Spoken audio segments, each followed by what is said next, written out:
Welcome back to World Talks. I'm Anna Kalczynska. All eyes on Romania right now.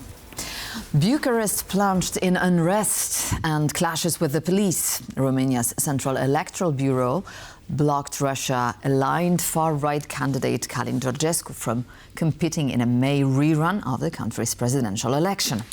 The investigation is ongoing and the evidence of illegal foreign funding of Georgescu's campaign is still to be publicly unveiled, but the harm to the very essence of democracy, that is, the elections, has been done and people took to the streets. To unpack the difficult reality of Romanian political situation, I'm now joined by Andrei Ţăranu, professor from Romanian National University of Political Studies and Public Administration in Bucharest. Good morning, sir. Good morning to you. Thank you for being with us. So, why people plunged to the streets in Bucharest? What is public emotion right now in Bucharest? Because protests broke out Sunday in support of a pro-Russian candidate, Călin Georgescu. He won the first round of the election last year, but has been banned from running in May following a decision by the Constitutional Electoral Bureau. First of all, there are not so many Romanian citizens on the street. There are now more than probably 1,000 or 2,000. They were Sunday evening clashing with the police and the special forces here in Bucharest. So for sure, it's a sort of emotion because we are starting the electoral campaign. And as you said before, the leader of this group, which is a pro-Russian and the far-right extremist candidate, Mr. Călin Georgescu, which won on 2024 the first round of presidential election with only 2 million of votes. And after that, the Constitutional Court banned the entire electoral process and postponed it to this spring on 8th of May. People start to be upset that the Central Electoral Bureau banned once again the possibility of these candidates to run again for presidency. But I don't agree what you said. They are not evidences. That means there are plenty of evidences that on the first part of his campaign in 2024, he doesn't obey to a lot of electoral law. First of all, he declares he didn't use any money in his electoral campaign, and he didn't explain what happened with the entire electoral process and the electoral campaign. He managed to did it for winning the first round. So from this point of view, we have here in Romania a lot of evidences, but not evidences that Russia is involved in the campaign. But absolutely, you are right. And this was my second question, actually, because the evidence incriminating Georgescu is so far circumstantial, but compelling to Romanian authorities. But perhaps they should be made more public, since people are taking to the streets anyway. So they are not believing in the evidences that you just mentioned.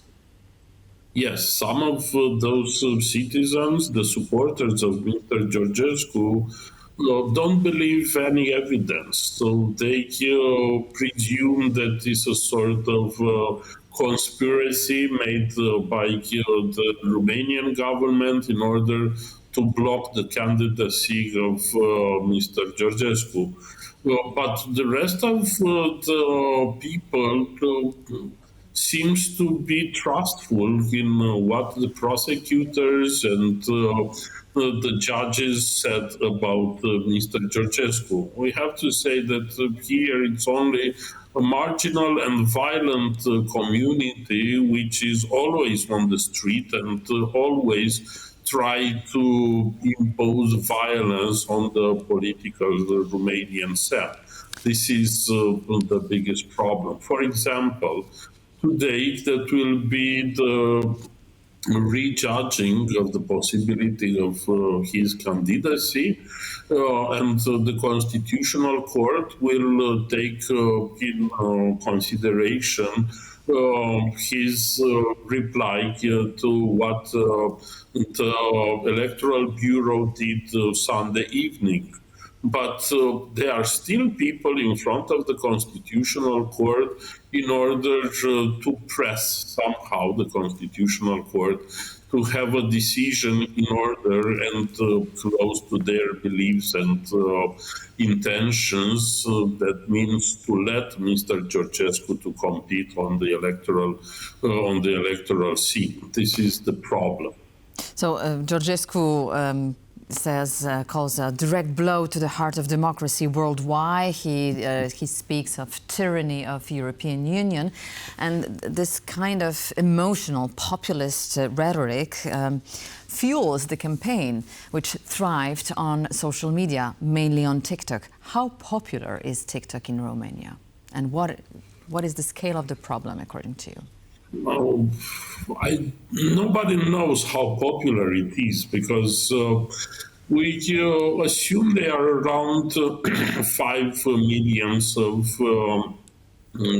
of people which have TikToks on their phones or other devices. But the number of users, they are more than 20 millions, which presume to be a sort of a hack, that it's a sort of mismatch between the legitimate people which have TikTok on their devices and the number of addresses which are using on the political campaign. That was from the very beginning the idea that is somebody behind Mr. Georgescu, probably the Russian structure, in order to amplify the message at a level which was never known here in Romania, because in Romania, usually Facebook, it was much popular than TikTok. TikTok, it was mainly for the youngsters, but now it became a very common structure, very common, a very common related web of socialization for a lot of Romanians, seems to. Once again, the problem is that message of TikTok, it's very, very much amplified by somebody. Probably they are what we are calling bots or other types of farm bots. Usually it was planted by the Russian Federation probably 2 or 3 years ago, and now it explodes very much in order to maintain this political unrest on the Romanian society. So we are talking about a situation that has taken place, but we can also try to imagine the situation that is going to take place in the future, also with the use of such tools as we've established, political tools as TikTok, yes. Right? So what are the ideas to avoid a potential repeat of such a situation that you just faced in Romania? Yeah, there are some political parties which are on power, like the National Liberal Party, which intended to ban TikTok after the electoral election in order to fulfill the American idea, in order to have a better knowing and a better control over this electronic structures like TikTok, Facebook, X, and so on. Other parties, mainly the radical parties, said this part have to be deregulated totally and to have a sort of anarchical discussion on the level of these networks. So we have here a dispute over what they are calling the freedom of speech. But it's not pretty much a freedom of speech, but the freedom of vehicles where the people can express themselves.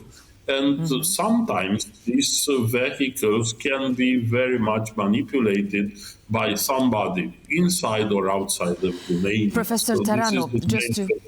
just to wrap up, as we will have to quickly end this interview, but some pundits claim that it was a mistake to ban Georgescu from Start It Again because it fuels the conspiracy theory anyway, and that he could be charged with the charges when the investigation resumes. So what is your opinion on that?